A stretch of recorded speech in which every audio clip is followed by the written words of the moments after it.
The champagne sat untouched on the marble counter, their 5th anniversary gift she'd carefully selected that morning.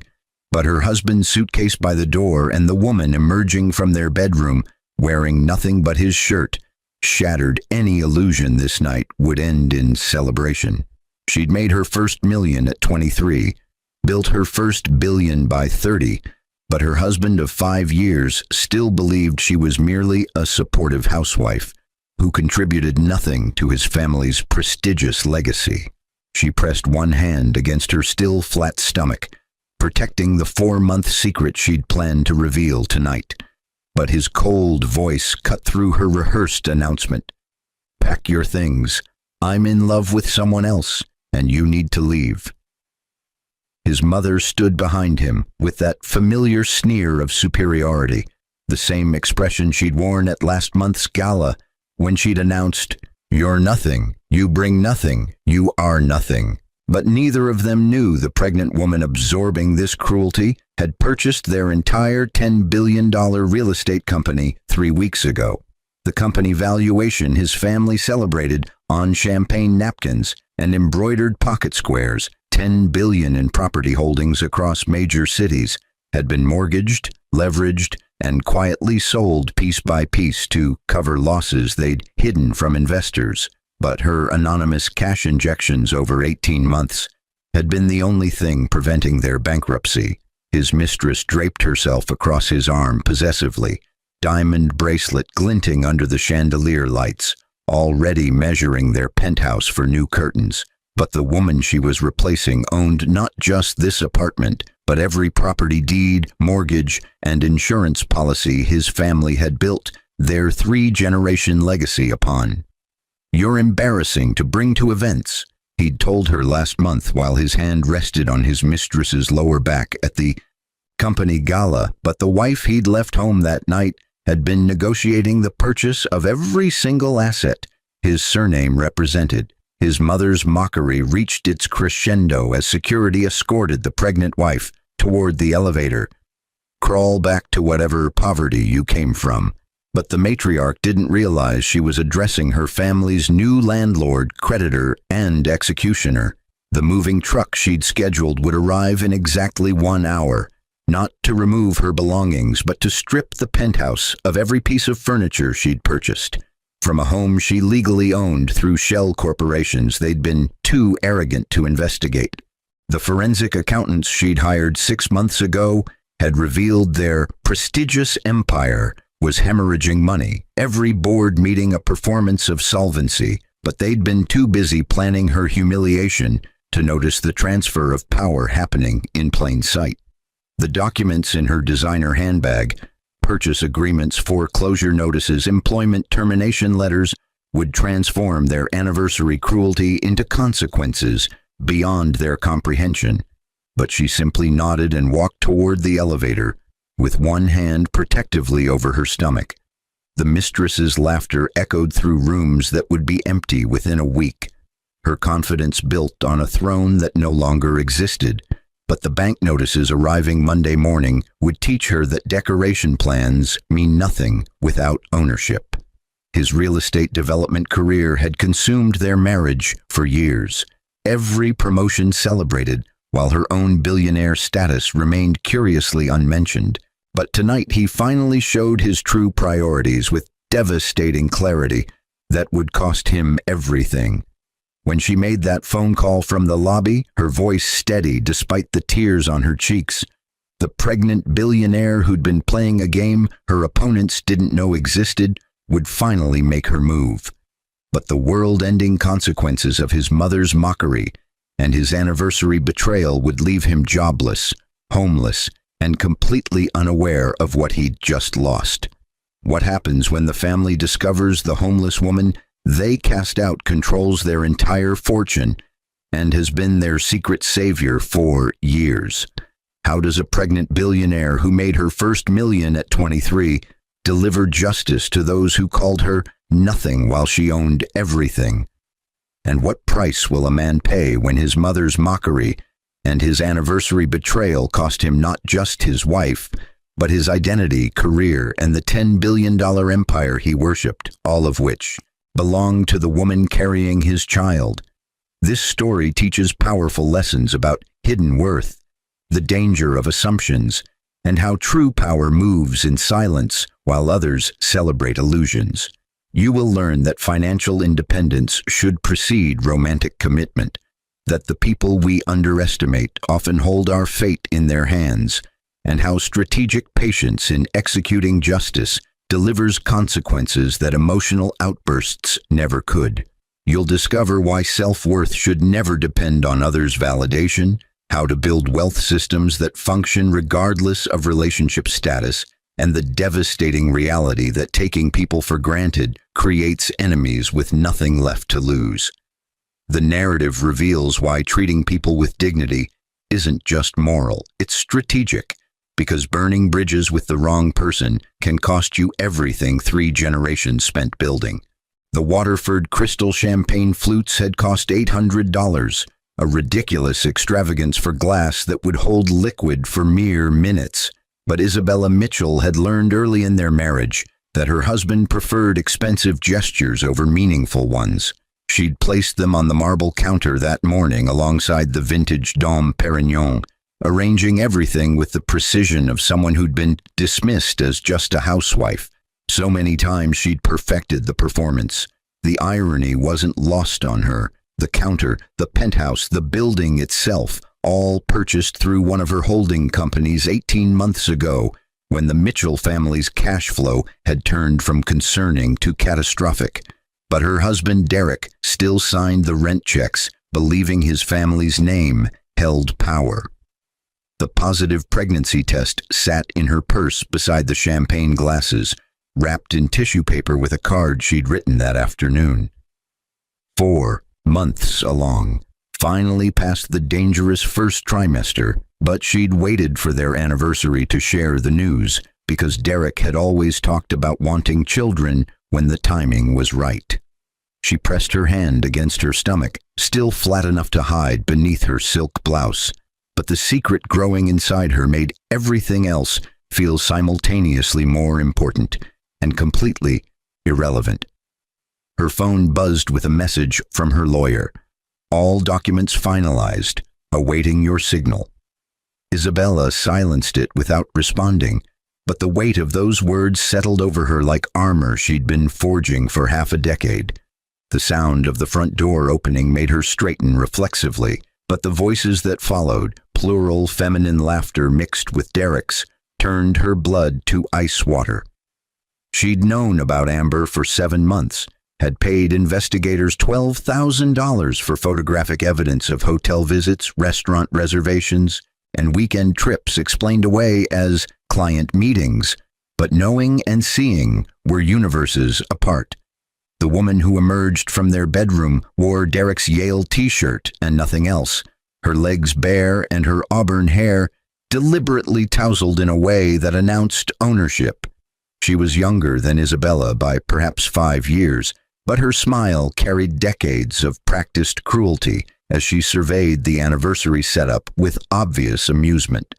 "Oh, this is precious," Amber said, trailing one manicured finger along the champagne bottle's label, but her eyes were on Isabella with the confidence of someone who'd already won. "He told me you still did little housewife things. I didn't believe it."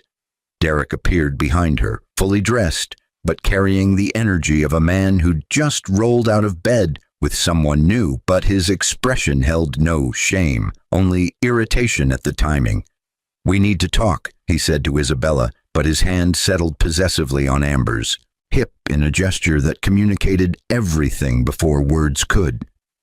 Isabella's carefully planned speech evaporated, but years of board meetings and acquisition negotiations had taught her that silence often spoke louder than prepared statements. She simply waited, hand moving unconsciously to her stomach again, but Derek's eyes tracked the movement without comprehension. "This isn't working anymore," he continued, his voice taking on the professional tone he used for difficult conversations with contractors. "You've become stagnant. Amber brings something to my life that you can't. Ambition, drive, an understanding of what it takes to build an empire."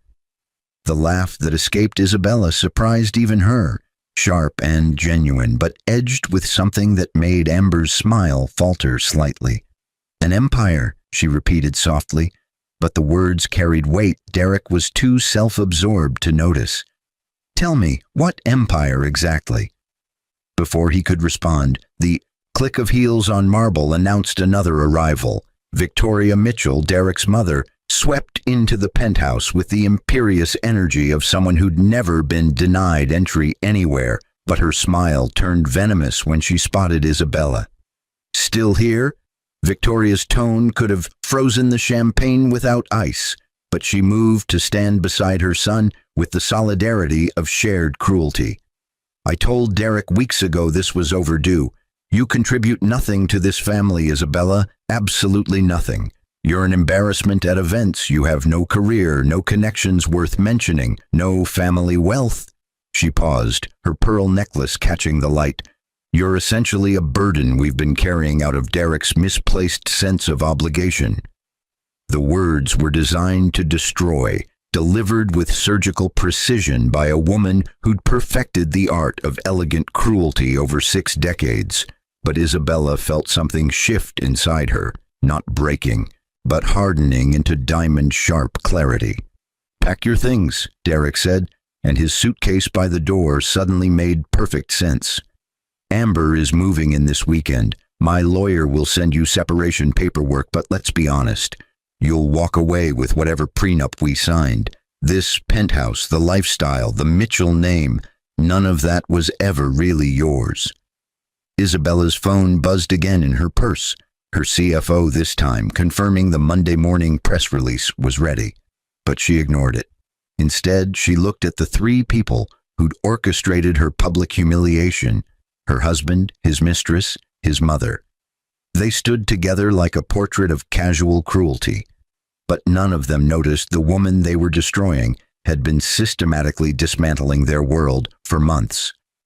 "You're right," Isabella said quietly, reaching for her purse and the documents inside that would change everything. But her hand hovered over the champagne glasses. "One last time. This was never really mine." The smile she gave them promised nothing, but the phone call she'd make from the lobby would deliver everything they'd spent generations building directly into her hands. Hands they'd just forced empty, unaware she'd been holding their fate all along. The elevator descended 42 floors, but Isabella's mind traveled back 7 years to a coffee shop in Boston, where she'd first met Derek Mitchell, back when she was still Isabella Chen, the venture capitalist who'd just closed a $60 million biotech acquisition before her 30th birthday. He'd been charming then, genuinely impressed by her work rather than threatened by it, but somewhere between the engagement and the wedding, his admiration had curdled into something that required her diminishment for his comfort. She'd sold her first software company at 23 for $18 million, but Derek had never asked about it, had never asked about anything really, beyond whether she'd picked up his dry cleaning or confirmed dinner reservations with clients whose contracts she'd later discover were funded by her anonymous investments. The venture capital firm she'd built to 70 employees had been too demanding for marriage, he'd suggested during their engagement, but what he'd really meant was too visible, too successful, too much evidence that she didn't need the Mitchell name for anything except the love she'd foolishly believed was real. So she'd stepped back, restructured her holdings into shell corporations and blind trusts, let her Harvard MBA gather dust, while she played the role of supportive wife at galas, where Victoria introduced her as Derek's better half, with a tone that implied she was actually the lesser. But stepping back wasn't the same as stepping down, and the past 5 years had taught Isabella that invisible power moved more efficiently than celebrated authority. Her phone rang as the elevator reached the lobby. Marcus Brennan, her CFO, whose nervous glances at the company gala 6 weeks ago had confirmed what her forensic accountants had already discovered.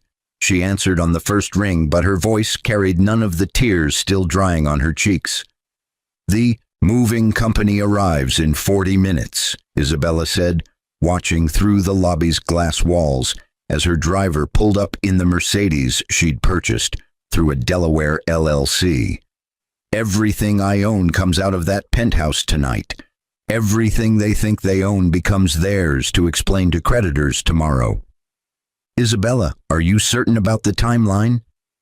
Marcus's voice carried concern that transcended professional obligation, but they'd worked together for 8 years, and he understood her decisions were never impulsive, only carefully delayed for maximum impact. Once we file the ownership transfer documents and the foreclosure notices, there's no walking this back. The press will detonate this by noon Monday. They just kicked a pregnant woman onto the street, Isabella said softly, but her free hand moved to her stomach with protective fury that surprised her with its intensity. His mother called me nothing. He called me stagnant. His mistress is measuring my home for new curtains. So yes, Marcus, I'm certain about the timeline. In fact, let's accelerate it. The lobby security guard, James, who'd worked this building for 3 years and always held the door for her, approached with obvious distress written across his face, but Isabella raised one hand to stop his apology before it began. You were following orders, she told him gently, though his role in her humiliation would be addressed through different channels. But tomorrow you'll be following mine. Mrs. Amber Hartwell and Mr. Derek Mitchell are to be denied building access, effective immediately. Mrs. Victoria Mitchell's penthouse on the 38th floor. I assume you know it? James nodded slowly, confusion spreading across his weathered features, but years of working luxury buildings had taught him that rich people's drama often came with surprising revelations. Foreclosure proceedings begin Monday morning, Isabella continued, her voice steady despite the magnitude of what she was orchestrating. I own this building, James. I've owned it for 18 months. Every apartment, every parking space, every gilded fixture in that lobby behind you. The Mitchell family has been living in my properties, working in my offices, and building their empire on my capital since their accounts went negative in March 2 years ago. She watched comprehension dawn across his face, shock, then something like awe, but she wasn't finished. The company his grandfather built, Mitchell and Associates Real Estate Development, their $10 billion valuation that Victoria mentions at every charity luncheon? Isabella's smile held no warmth, only the calculated precision of someone who'd been playing chess while her opponents were still learning checkers. Inflated by properties they no longer own, developments built with loans they can't repay, and contracts secured by my venture capital injections. The forensic accountants I hired found embezzlement, fraud, falsified reports to investors, enough federal violations to occupy prosecutors for years. Marcus's sharp intake of breath crackled through the phone, but he recovered quickly. When do you want the SEC filing submitted? Monday morning, 9 a.m. sharp, Isabella said, sliding into her Mercedes but keeping her eyes on the building's top floors, where lights still blazed in the penthouse she'd just been evicted from. Let them have their weekend celebration. Let Amber redecorate. Let Victoria toast her son's upgrade. But Monday, they wake up to a world where their name means nothing. Their money doesn't exist. And the pregnant woman they mocked controls whether they face criminal charges or merely financial devastation. Through the car window, she could see Derek on their balcony, his balcony now for approximately 60 more hours, with Amber pressed against him in celebration of their victory. But neither of them noticed the moving trucks pulling up to the building's service entrance, or the legal documents being filed electronically across 3 states simultaneously. Marcus, Isabella said as her driver pulled away from the curb, send the full acquisition history to my lawyer. Every anonymous cash injection, every debt purchase, every shell company transfer. I want documentation that proves I've been their silent partner, no, their silent savior for 22 months. And then I want documentation of every insult Victoria delivered at family dinners, every dismissive comment Derek made about my lack of contribution, every moment they treated me like I was worthless. Planning something specific? Marcus asked, but his tone suggested he already knew. I'm planning to teach a very expensive lesson about the difference between appearing powerful and actually holding power, Isabella said, and for the first time that night, her smile reached her eyes. They wanted me to crawl back to poverty. Instead, I'm going to show them what poverty looks like when you've spent 3 generations building castles on borrowed money. Money you borrowed from the woman you just threw away. Saturday morning arrived with sunshine that mocked the darkness. Isabella felt settling over the Mitchell family's future, but she watched it from her new penthouse across town, a property she'd purchased under her own name 2 years ago, back when she'd first suspected Derek's loyalty might be negotiable. The space was smaller than the marital home, but entirely hers, decorated with the modern art Derek had called pretentious, and the floor-to-ceiling bookshelves he'd dismissed as excessive. But every choice reflected the woman she'd buried beneath his expectations. Her phone had been vibrating since 6 a.m. with messages from her network, investors, board members, former colleagues who'd watched her disappear into matrimony and had been waiting for her return. But the message that made her pause came from an unknown number with a photo attachment. Amber, lounging in Isabella's former bedroom, wearing Isabella's silk robe, posting to social media with the caption, "New beginnings in paradise," or "Blessed, upgrading, moving up." The rage that surged through Isabella was white-hot and clarifying, but years of boardroom warfare had taught her that anger deployed strategically cut deeper than emotional outbursts ever could. She forwarded the image to Marcus with a simple instruction: add social media documentation to the harassment file. Her IP address shows she's posting from property she's illegally occupying. The weekend stretched before the Mitchell family, like a carnival they didn't know was built over a sinkhole. But Isabella had orchestrated every hour of their remaining joy with the precision of a conductor leading an orchestra toward its final devastating note. She'd timed the foreclosure notices to arrive Monday at 9 a.m., after the morning news broadcasts, but before the stock market opening bell, ensuring maximum media coverage of the family's spectacular collapse, but giving them these last hours of blissful ignorance felt less like mercy and more like the building of potential energy before an explosive release. Her laptop displayed 12 open tabs: SEC filing confirmations, bank foreclosure documents, employment termination letters for Derek and 17 other Mitchell and Associates executives, and the press release that would reframe 5 years of her silence into a narrative of strategic positioning rather than submissive absence.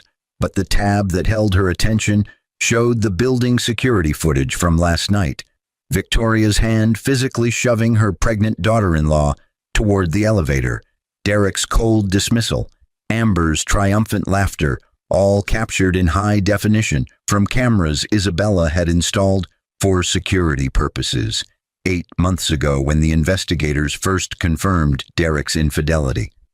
A knock on her door interrupted her review of the footage, but the face that appeared through the peephole made her breath catch. Her younger sister, Rachel, whom she'd kept at a distance from the Mitchell family drama for reasons that were about to become clear.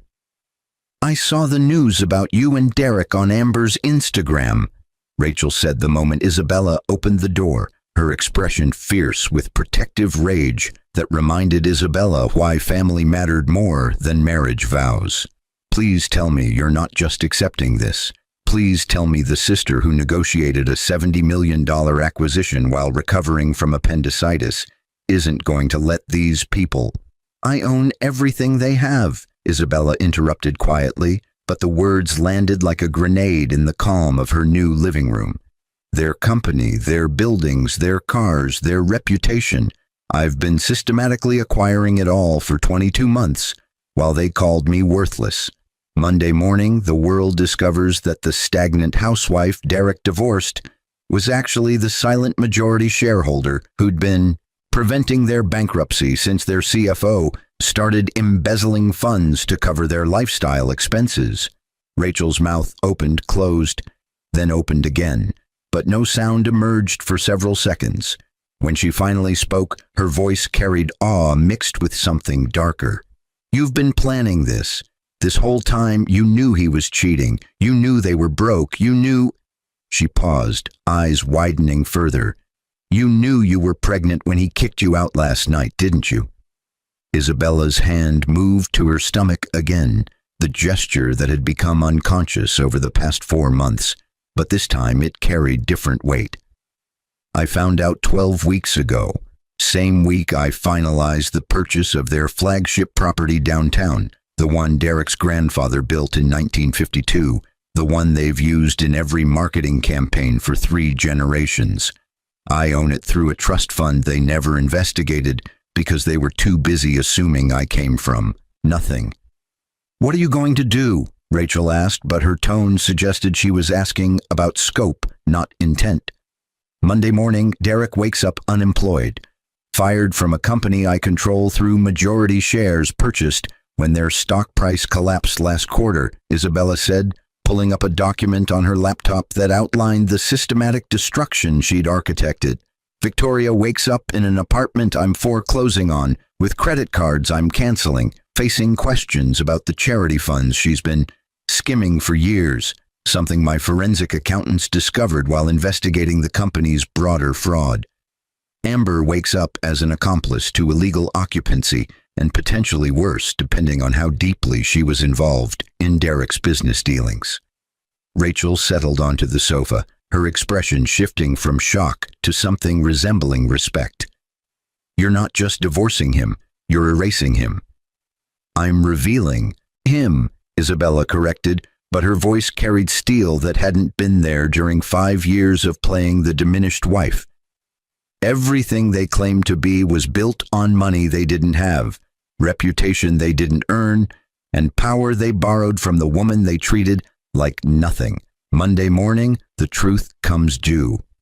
Her phone buzzed with another message, this time from her lawyer confirming the media list for Monday's press conference, but Isabella's attention was caught by the live security feed from her former building showing Derek and Amber leaving for brunch, his arm around her waist, both of them laughing at something on his phone. Victoria emerged minutes later in designer clothes Isabella's anonymous payments had funded, climbing into a Mercedes Isabella's holding company had purchased for the building's executive use. They looked wealthy, powerful, untouchable, everything Isabella had appeared not to be when security escorted her out of that same building 16 hours ago, but appearances had always been the Mitchell family's greatest asset and their fatal vulnerability. They'd built empires on borrowed money, reputations on inflated achievements, and authority on the assumption that no one would ever audit their claims. But Isabella had spent 22 months auditing everything, and Monday morning would be their final exam. One they'd been failing since the moment they decided the quiet woman funding their lifestyle was too insignificant to respect. "Do you feel guilty?" Rachel asked quietly, watching her sister's face for signs of the woman she'd known before Derek Mitchell had convinced her to disappear. Isabella considered the question honestly, weighing the pregnancy hormones that occasionally made her weep against the cold satisfaction of consequences perfectly aligned with crimes. "I feel protective," she finally said, hand on her stomach again.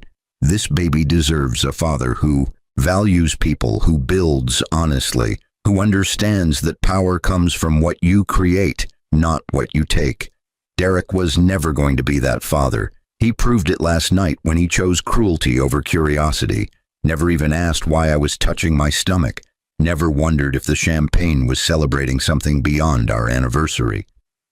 "So you're not doing this for revenge," Rachel said slowly, understanding crystallizing. "You're doing this for—" For everyone who gets called nothing by people who are nothing without them, Isabella finished. But her eyes were on the security footage showing her former family celebrating a victory that would evaporate in 48 hours. Monday morning, the world learns what happens when you mistake silence for weakness and absence for insignificance. The pregnant woman they threw away was the only thing holding their empire together. She closed her laptop, but the decision was made. The course was set, and the weekend countdown had already begun. Monday morning arrived with the weight of inevitability, but Isabella had been awake since 4 a.m., preparing for the systematic dismantling of everything the Mitchell family had pretended to be. Her laptop displayed 17 browser tabs, each one a different news outlet that would simultaneously publish the story at 9 a.m. sharp. But the tab holding her attention showed the live security feed from her former building where Derek's alarm would be going off in approximately 4 minutes. The pregnancy nausea hit harder this morning, or perhaps it was just anticipation dressed in hormonal clothing, but Isabella kept saltine crackers beside her coffee and worked through the discomfort with the same discipline that had built 3 successful companies before her 35th birthday. The baby kicked for the first time yesterday, barely a flutter, easy to miss. But she'd been alone in her new penthouse when it happened, and the solitude had crystallized her resolve in ways Derek's cruelty never could. Her phone buzzed at exactly 8:47 a.m., Marcus confirming the SEC had received their filing, her lawyer confirming the press conference room was ready, and her head of security confirming that building access had been revoked for Derek Mitchell, Amber Hartwell, and Victoria Mitchell effective 8 a.m. But the message that made her smile came from James, the security guard who'd escorted her out Friday night. Mrs. Mitchell just arrived at the lobby. She's being informed her keycard no longer works. She's demanding to speak with building management. Should I tell her management is you? Isabella typed back quickly, "Not yet. Let her demand. Let her threaten. Record everything. I'll be there in 20 minutes." The drive across town felt longer than usual, but Isabella used the time to review her speaking notes for the press conference that would reframe the entire narrative. Not a bitter wife seeking revenge, but a successful businesswoman who'd discovered fraud, stepped in to prevent investor losses, and ultimately been forced to reveal her involvement when the family she'd been protecting turned their dysfunction toward her unborn child. The story was true, legally bulletproof, and devastatingly sympathetic in ways the Mitchell family's version could never counter. Her Mercedes pulled up to the building at 8:58 a.m., 2 minutes before the news broke. Perfect timing. But the scene in the lobby exceeded even her carefully managed expectations. Victoria Mitchell stood near the reception desk in last season's Chanel, her face crimson with rage as she berated James about incompetence and lawsuits and knowing who she was dealing with. But the stack of foreclosure notices in James's hand told a different story about who was dealing with whom. Derek appeared through the revolving doors 30 seconds later, Amber trailing behind him with confusion replacing Friday night's confidence, but his expression when he spotted Isabella standing calmly near the elevator bank was worth every dollar she'd spent on forensic accountants and legal fees. "What are you doing here?" Derek demanded, striding toward her with the aggressive energy of a man accustomed to intimidating his way through obstacles. But Isabella's security detail, 3 former Secret Service agents she'd hired over the weekend, materialized between them with practiced efficiency. "I'm here for a board meeting," Isabella said quietly, pulling out her phone to show him the news alert that had just posted across 17 major outlets simultaneously. Tech billionaire Isabella Chen reveals secret ownership of Mitchell and Associates. Amid fraud investigation, pregnant entrepreneur was anonymous savior of failing real estate empire. She watched the color drain from Derek's face as he read, but Victoria's shriek of "What is this?" provided the soundtrack to his comprehension collapsing. Amber had her phone out, scrolling through the articles with dawning horror, but Isabella's attention was on her husband, former husband. The papers had been filed at 8 a.m. as reality rewrote everything he'd believed about their marriage. You. Derek's voice cracked on the single syllable, but Isabella heard 5 years of dismissiveness shattering against the truth he'd been too arrogant to investigate. You're Isabella Chen, the Isabella Chen who sold Soft Dynamics for $80 million. You built Chen Ventures. You've been... He couldn't finish the sentence, but the security footage playing on the lobby's display screen finished it for him. The screens, normally showing building announcements and weather, now displayed edited clips from Friday night. Victoria shoving Isabella toward the elevator, Derek's cold, "Pack your things," Amber's mocking laughter, the champagne glasses sitting untouched while they celebrated destroying a pregnant woman's life. The footage played on loop, but the caption beneath told the story Isabella had scripted. Family's response when secret billionaire benefactor revealed pregnancy. Every article mentions I'm 4 months pregnant, Isabella said, her voice carrying across the lobby where a growing crowd of building residents and employees had gathered, drawn by the commotion but staying for the spectacle. Every article mentions that I purchased your company 22 months ago when your CFO's embezzlement nearly bankrupted you. Every article mentions that I've been anonymously funding your lifestyle, your mother's apartment, your mistress's car. She gestured toward Amber. Everything you claimed to own was borrowed from the woman you kicked out for being worthless. Victoria lunged forward, but Isabella's security moved faster, and the matriarch found herself restrained while her carefully constructed world evaporated in real time across every screen in the lobby.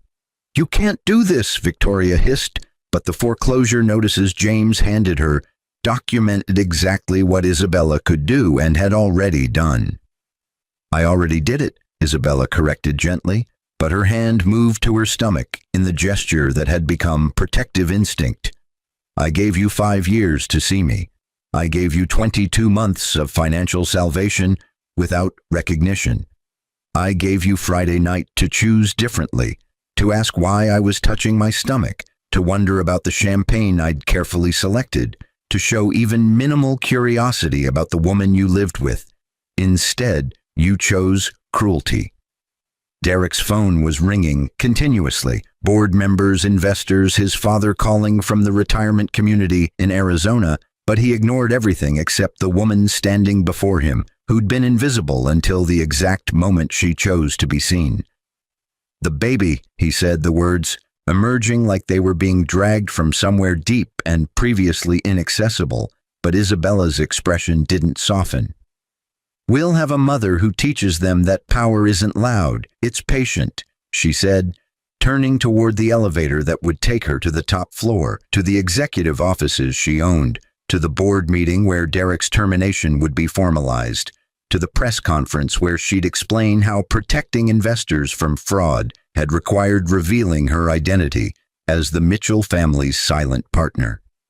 We'll have a mother who shows them that being called nothing by people who are nothing without you isn't an insult, it's intelligence gathering. And we'll have a mother who proves that the best revenge isn't emotional, it's systematic, legal, and absolutely irreversible. The elevator doors opened, but before Isabella stepped inside, she turned back to face the 3 people who'd orchestrated her public humiliation. 72 hours ago, they stood in the lobby of a building she owned, wearing clothes she'd funded, facing consequences she'd architected, but the pregnant woman they'd dismissed had one final lesson to deliver. You taught me that love without respect is worthless, Isabella said, her voice carrying the strength of someone who'd spent 5 years preparing for this exact moment. So I'm teaching you that respect without substance is invisible. I was always substantial, Derek. You just never bothered to look. The elevator doors closed on 3 faces frozen in various stages of comprehension, but Isabella's reflection in the polished brass showed someone different than the woman who'd been escorted out Friday night. not defeated, not destroyed, but finally completely triumphantly visible. Her phone buzzed with messages from investors wanting back into her portfolio, former colleagues requesting meetings, and one from Rachel. Watching the press coverage. "You're trending #1 worldwide. The baby is going to know their mother is a legend." But the message that made Isabella's carefully controlled composure finally crack came from an unknown number. A short video of Derek being escorted from the building by police, not for the fraud charges yet under investigation, but for attempting to force entry into a property he no longer had any legal right to access. The man who'd owned everything Friday night was officially jobless and homeless by Monday afternoon. But the pregnant woman he'd discarded was teaching the world what happens when you mistake quietness for weakness. The board meeting lasted 17 minutes, just long enough to formalize Derek's termination, approve the fraud investigation cooperation, and confirm Isabella's transition from silent partner to public CEO. But the press conference that followed would replay across news networks for weeks. The pregnant billionaire who'd been called nothing stood before cameras explaining how she'd protected an empire while being dismissed by the family she'd saved. And the world responded with fury directed at the Mitchell family and fascination with the woman who'd played the longest game and won everything. By sunset Monday, Derek's LinkedIn showed unemployed. Victoria's penthouse was empty of personal belongings, and Amber had deleted every social media account after harassment from thousands who'd seen the security footage. But Isabella sat in her new penthouse with her hand on her growing stomach, teaching the baby their first lesson. That true power doesn't announce itself. It simply moves systematically and unstoppably until the moment silence becomes the loudest statement anyone has ever heard. The nursery overlooked Central Park, floor-to-ceiling windows framing autumn leaves that burned gold and crimson against an impossibly blue October sky, but Isabella's attention was focused on the tiny human sleeping in her arms. 7 pounds, 3 ounces of perfect possibility wrapped in organic cotton that cost more than most people's monthly rent. Sophia Chen Mitchell had her father's dark hair but her mother's determined chin, and in the 6 days since her birth, she'd already mastered the art of commanding a room simply by existing. The irony wasn't lost on Isabella that she'd kept Derek's surname for her daughter, not out of sentimentality but strategic positioning, because Sophia deserved to reclaim what that name should have meant: integrity, hard work, genuine achievement rather than borrowed glory. The Mitchell family legacy would be rebuilt through this child, but this time constructed on foundations that couldn't crumble when scrutiny arrived. Her phone sat silenced on the side table, but the notifications had been accumulating since dawn. Messages from Rachel asking about feeding schedules, from Marcus requesting approval on the Q4 projections that showed Chen Ventures had tripled in value since she'd returned to public leadership, and from her lawyer confirming that the final divorce decree had been signed by a judge that morning. 5 years of marriage dissolved into legal documentation, but the baby in her arms represented everything that union should have produced. New life built from hard lessons and harder choices. The apartment's intercom buzzed softly, her assistant's voice gentle with awareness that a newborn slept nearby, but the message made Isabella's eyebrows rise with something between surprise and vindication. "Derek Mitchell is in the lobby requesting to see you. He says he has something important to discuss regarding Sophia. Security is awaiting your instructions." 6 months ago, Isabella would have refused immediately, but motherhood had softened certain edges while sharpening others, and curiosity won over residual anger. "Send him up," she said quietly, transferring Sophia to the bassinet beside her chair with the practiced efficiency of someone who'd spent 6 days learning to function on 90-minute sleep cycles. "But have security wait in the hallway."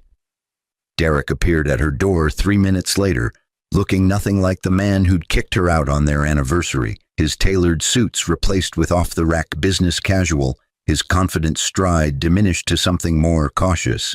But his eyes, when they landed on the bassinet, held something Isabella hadn't seen in years, genuine humility mixed with devastating regret.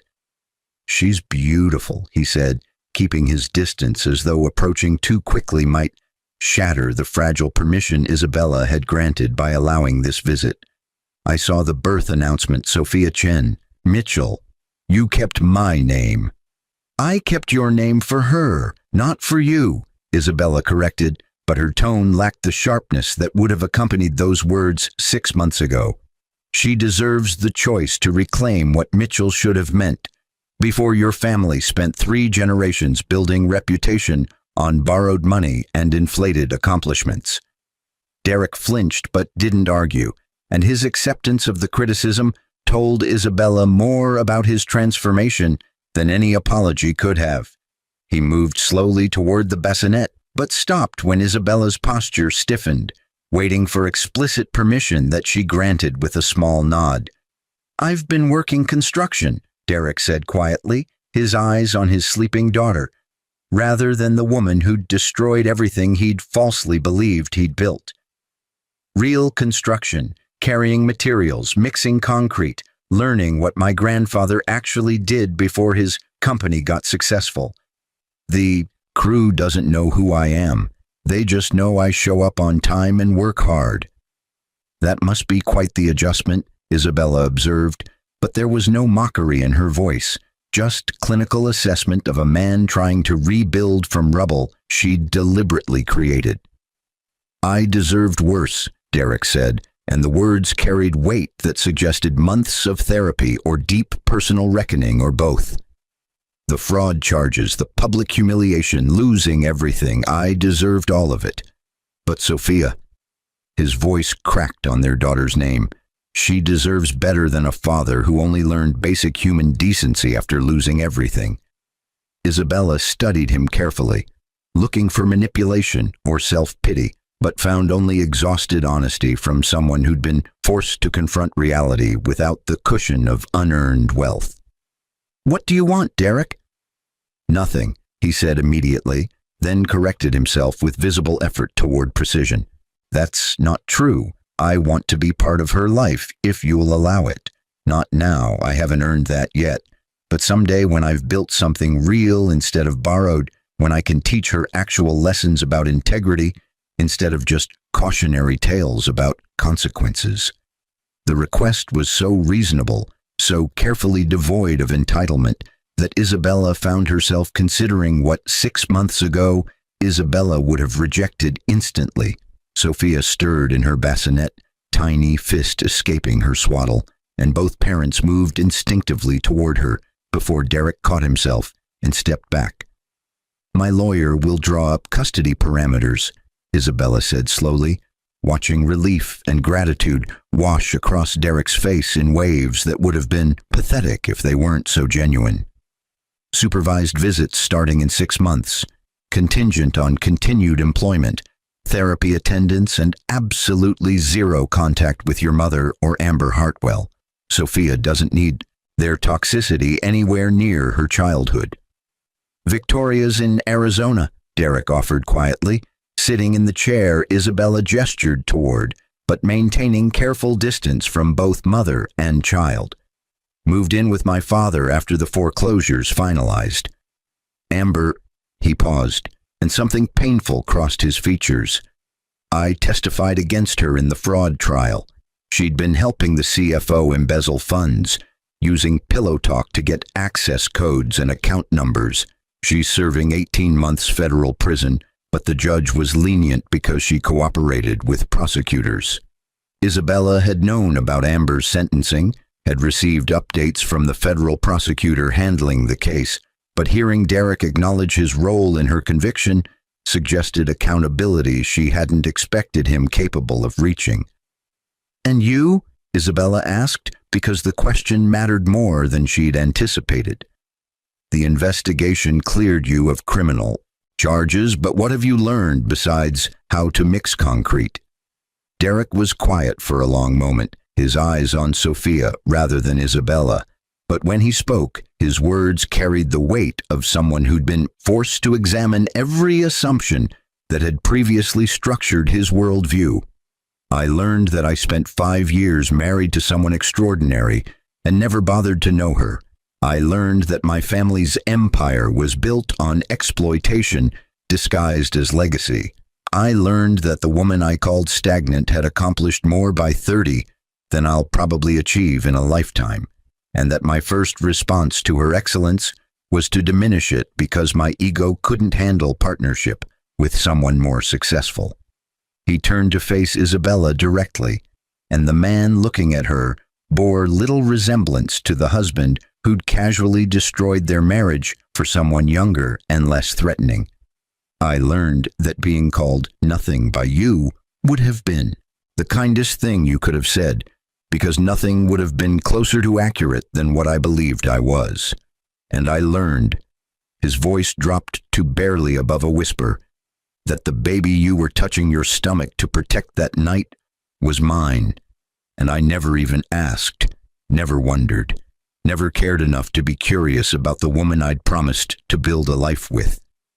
Tears tracked down his face, quiet, unceremonious, but Isabella felt no satisfaction in his obvious pain, only tired acknowledgement that some lessons could only be learned through complete destruction of previous certainty. Sophia will know her father, Isabella said finally, making the decision that would shape her daughter's life in ways she couldn't fully predict, but felt instinctively was right. But she'll know the father you're becoming, not the man you were. She'll learn that people can change when consequences force honesty, but that change doesn't erase what came before, it just creates possibility for what comes after. Derek nodded, wiping his face with the back of his hand, but his eyes remained on the bassinet where Sophia slept peacefully, unaware she was the catalyst for redemption her father might not have sought without her existence. "Thank you," he said simply, standing slowly as though aware his welcome had reached its natural conclusion, "for giving me the chance to be better, for not erasing me from her life entirely, which would have been justified, for—" He paused, struggling with words, "for being the kind of person who could have destroyed me completely, but chose to leave room for something else."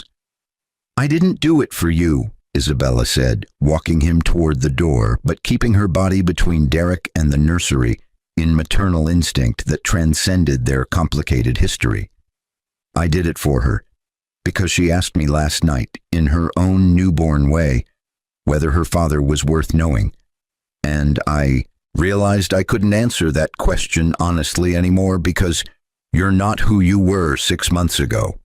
The elevator doors closed on Derek's tearful gratitude, but Isabella returned to the nursery where Sophia had woken and was making the preliminary sounds that would escalate to demanding if not immediately addressed. She lifted her daughter carefully, settling into the rocking chair that had cost $3,000 but proved worth every penny in moments like this. "Your father will be part of your life," Isabella murmured, offering Sophia what she was urgently seeking, "but he'll earn his place through years of consistent presence rather than genetic entitlement. And your grandmother Victoria, well, she'll remain in Arizona where her bitterness can't poison your childhood with lessons about treating people like they're nothing." Through the window, Central Park stretched vast and complicated, full of paths that diverged and reconnected in patterns that looked random but followed careful design. Isabella's life had taken similarly unexpected routes, from tech billionaire to invisible housewife to vindicated CEO to single mother, but every turn had been her choice. Even the ones that looked like submission had been strategic positioning for moves her opponents never saw coming. Her phone buzzed with the news alert she'd been expecting. Mitchell and Associates announces restructuring under Chen leadership. Fraud victims to receive full restitution as company refocuses on ethical development. The company Derek's grandfather built would survive, but transformed into something that valued substance over appearance earned success over borrowed glory and integrity over exploitation. Rachel arrived an hour later with Thai food and the baby clothes she'd been stockpiling since Isabella's second trimester. But her smile when she saw her sister, confident, powerful, choosing grace over vengeance, contained pride that words couldn't adequately express. "You're letting him see Sophia," Rachel said, because somehow sisters always knew without being told. "In 6 months, supervised conditionally," Isabella confirmed, but her hand on her daughter's back moved in circles that communicated protection would always be her primary instinct. "He's been doing the work, therapy, honest employment, accountability for his role in creating the situation I had to dismantle. Sophia deserves to know if that work produces someone worth knowing." "And if it doesn't?" Rachel asked, settling onto the couch with pad thai and the comfortable intimacy of siblings who'd weathered storms together. "Then she'll learn a different lesson," Isabella said, adjusting Sophia's position with the instinctive competence she'd developed over 6 sleep-deprived days. "That biology doesn't guarantee relationship, that presence matters more than genetics, and that her mother built an empire, while people called her nothing, so she can build anything she imagines while people celebrate her everything." The sun set over Central Park, painting the nursery in shades of amber and rose, but Isabella watched Sophia's face cycle through newborn expressions, concentration, contentment, confusion, and saw the future she'd fought to protect becoming real in ways that transcended revenge or justice or vindication. Derek Mitchell had kicked her out on their anniversary to marry his mistress. Unaware his pregnant wife was the billionaire who owned his family's entire world. But the story that had started with cruelty and mockery was ending with possibility. Not reconciliation. Isabella had learned too much about her own worth to ever return to someone who'd only valued her after losing her, but space for Derek to become the father Sophia deserved, if he continued doing the work that transformation required. And if he didn't, Sophia would still have a mother who'd taught her the most important lesson Isabella had learned, that the people who call you nothing reveal everything about themselves and nothing about your worth. 6 months ago, Isabella had been homeless, publicly humiliated, and carrying a secret that would redefine every assumption her husband's family had built their identity upon. Tonight she sat in a penthouse she'd purchased with money she'd earned, holding a daughter who would grow up knowing her mother's strength wasn't loud but unstoppable, watching sunset paint possibility across a city that had witnessed her systematic dismantling of everything false and her careful construction of everything true.